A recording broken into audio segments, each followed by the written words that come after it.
नमस्कार, म doctor Tarun Pradhan, अब्स्टेट्रिशियन and gynaecologist.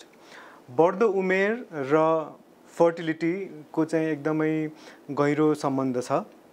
अब यसलाई राम्रोसँग बुझ्नु पर्दाखेरि बढ्दो उमेर र महिलामा चाहिँ के इफेक्ट छ भनेर बुझ्दाखेरि एगको क्वालिटी र क्वान्टिटीमा चाहिँ यसले असर गर्छ।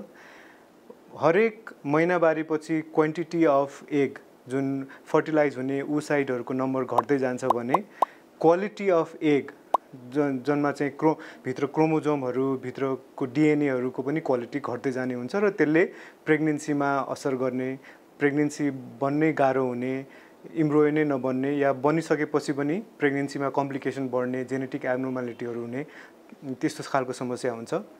अब यो त ओभरीको एउटा पार्ट भयो जुन चाहिँ महत्त्वपूर्ण छ र यसको साथसाथै बढ्दो उमेरमा प्रेग्नेन्सी बढ्दो उमेरमा हुँदै गयो भने चाहिँ अब पाठेघरमा पनि समस्याहरू हुनसक्छ। पाठेघरको इनर लाइनिङ इन्डोमेट्रियममा प्रब्लम हुनसक्छ हैन, इन्डोमेट्रियमको रिसेप्टिभिटी घट्न सक्छ या मासु पलाउने फाइब्रोइड बन्ने हुनसक्छ, इन्डोमेट्रियोसिसको समस्याहरू विभिन्न कारणहरू हुनसक्छ। त्यसै गरी मेलमा के इफेक्ट हुनसक्छ त भन्दा मेलको चाहिँ टेस्टिकुलर फङ्सनमा चेन्जेस आउन सक्छ। जस्तै नम्बर अफ स्पर्म काउन्ट घट्न सक्छ, स्पर्मको सेप साइज मोटिलिटीमा असर पर्न सक्छ, स्पर्मको जेनेटिक कन्फिगुरेसनमा असर पर्न सक्छ, जसले गर्दाखेरि चाहिँ फर्टिलाइजेसनमा चाहिँ ह्याम्पर हुने या बच्चा बनिसकेपछि बच्चामा डिफेक्ट हुने पनि हुनसक्छ।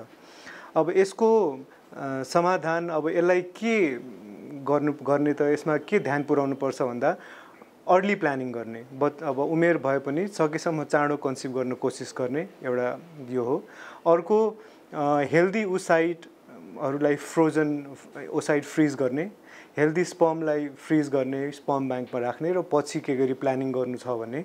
अर्को हेल्दी लाइफस्टाइल चाहिँ एडप्ट गर्ने, एन्टिअक्सिडेन्ट्सहरू भएको गुड डायट्सहरू खाने, एक्सर्साइज गर्ने, वेट मेन्टेन गर्ने, यी सब कुराहरूलाई ध्यान दियो भने बच्चा नबस्ने चाहिँ होइन, फर्टिलिटीमा अप्ठ्यारो फिजियोलोजिकली पार्न सक्छ तर प्रेग्नेन्सी चाहिँ सक्सेसफुल हुन सक्छ। धन्यवाद। Sarang Healthcare, a multi-speciality clinic.